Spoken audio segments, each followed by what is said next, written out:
Here on FTA Sport, delighted to be joined by representatives of the MK Thunder, Harrison Good and Elliot Moran. And guys, thanks for joining us so quickly after the game. Just talking to you off camera, you battled really hard tonight, but you felt there was something in it for you tonight, and maybe the first and third periods let you down a little bit. Yeah, I think one of our problems this season, as we were just saying in the change room, is a bit of consistency, or lack of consistency. So we have spells where we look great on the puck and we're doing all the right things, and then there's other times where just some of our less experienced D struggle with the breakouts, and so it's a tale of two teams. It really has been all season. It's a really good point. It's something we've noticed covering this league this year. If a team, and you guys have done it, you did it particularly well in that second period, if a team gets on the forecheck really well, they can cause problems by turning pucks over, because the defensemen at this level, and you know, credit to them, but maybe they haven't got the puck handling skills of the higher divisions. Yeah, no, so thank you.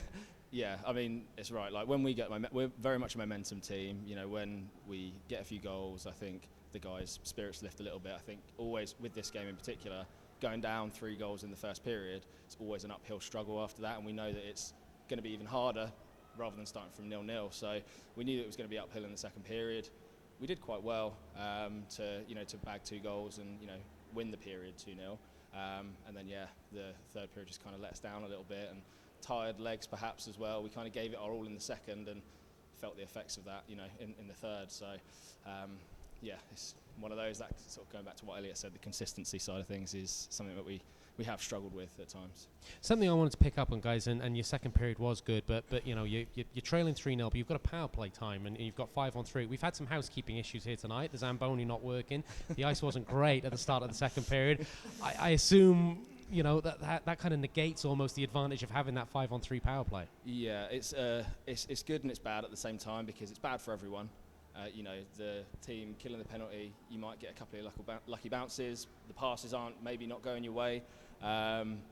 We just tried to keep it simple. You can't, overstick handle on that sort of ice. So you just play how you play. And we had similar issues with when we played Solent last week. The ice cut was terrible. So we're kind of used to it. I think it probably played in our favour a little bit, because Bristol, really fast team, having that ice, slowing the puck down a little bit, having to take an extra second to think. I think it probably helped us a little bit, and obviously the second period is probably a result of that. So guys, what was the message in the locker room in the second period intermission? Because okay, you've lost the game now 6-3, but it was 3-2. You guys have shown great character to come back.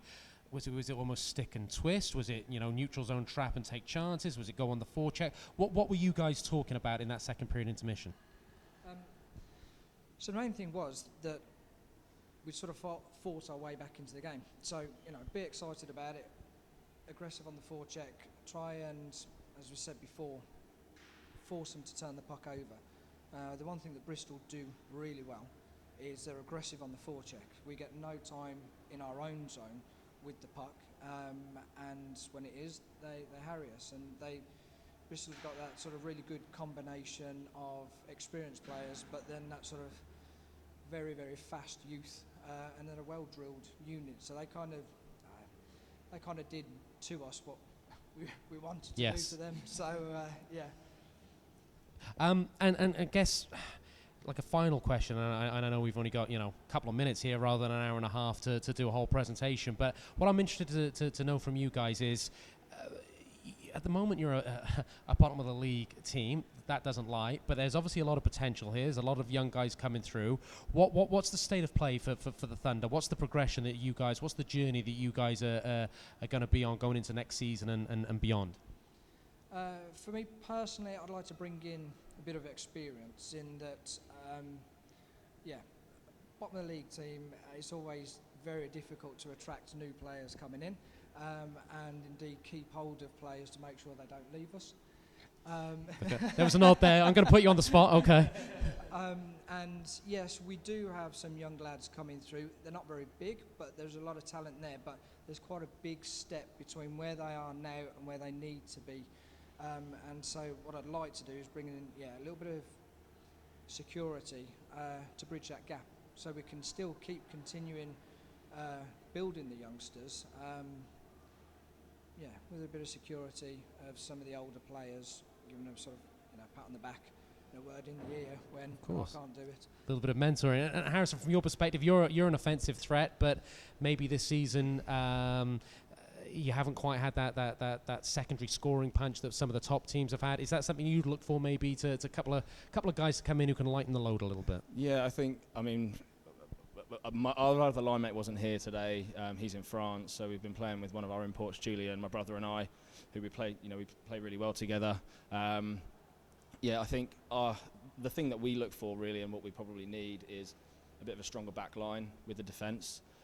It's really hard. Like we're okay firepower wise, but when we get stuck in our end and we're getting cycled around and people are being chased and chasing around and we can't get it out, or the D just don't have that skill to be able to get us to where we need to be, it is quite hard, and it's harder on us because we have fewer chances, because the D are a little bit more unreliable, just purely down to experience. So I think what Elliot was saying, we have got a big gap. We've got 15, 16, 17-year-olds playing for us, and then almost at the other end of the spectrum, you've got people like myself, a couple of the other guys who were in early 30s, really late 20s, and there's no almost in between with some of the players. So we've got a big gap between experience and fitness and other things as well. So I think having a bit more of a well-rounded team to fill that middle, like Elliot said, I think that's probably what we need. And I think if we get that, we could be a little bit dangerous. I mean, with the goalie situation for us this year, we've had a few different goalies, which has again been an issue, having that consistency, and it's harder for the goalies when you're not playing every game. You can't really get into it, and people are in and out. So yeah. Well, I was going to say, and I did say it was the final question. I promise this is the last one. A quick word on your netminder, because he came in relief tonight. He's on loan from Solihull, I think. Faced a lot of rubber tonight, made a number of good saves, gave you guys a platform to get back in the game. So it would be remiss of us not to give him a quick mention. Yeah, he did absolutely brilliant. I mean, he played for us last year? Played for us last year, and he's gone away, and he looks like a different goalie as well. He's really stepped up his game. You can tell he's got a lot better. Super athletic. Very, very, yeah. He can throw himself around really well. So just having that confidence in the back as well. We've had a couple of games where we've had a few goalies. Really young goalie Vinny that I might mention. He's 16. Really young goalie. He's good. He's got a lot of potential, but he's 16 at the end of the day. And when you're facing shots from these big guys. Yeah. It's hard for anyone. I mean, I know I wouldn't want to do it, let alone being a 16-year-old kid. So it's tough, and I think a bit of consistency there and just bridging some gaps in the team. I think we could put in some good results. We've been close on a few games this year. It's been a real sort of learning experience for a lot of the kids, which is what we want to offer. Coming out of under 18s, it's a very different game. I remember way back when I came out, everyone was a lot stronger, a lot bigger, and it takes a few games under your belt to actually learn those things, and you've got to Not anymore. I'm on the other end of that now. Yeah. Veteran hockey, but guys, well, the two occasions you've come down to Bristol this year, it's been really enjoyable to watch you play. You're a battling team. We look forward to seeing your development. Safe trip home, and good luck for next season. We look forward to seeing what the development is. Yeah, thank you very much. Good luck to Bristol as well, and the fans are amazing. Yeah, the crowd, the atmosphere, can't fault it. Best place to play. Thanks, guys. We'll take that as a compliment. Anyway, safe trip home, and thanks for joining us. Thank you. Thank you very much.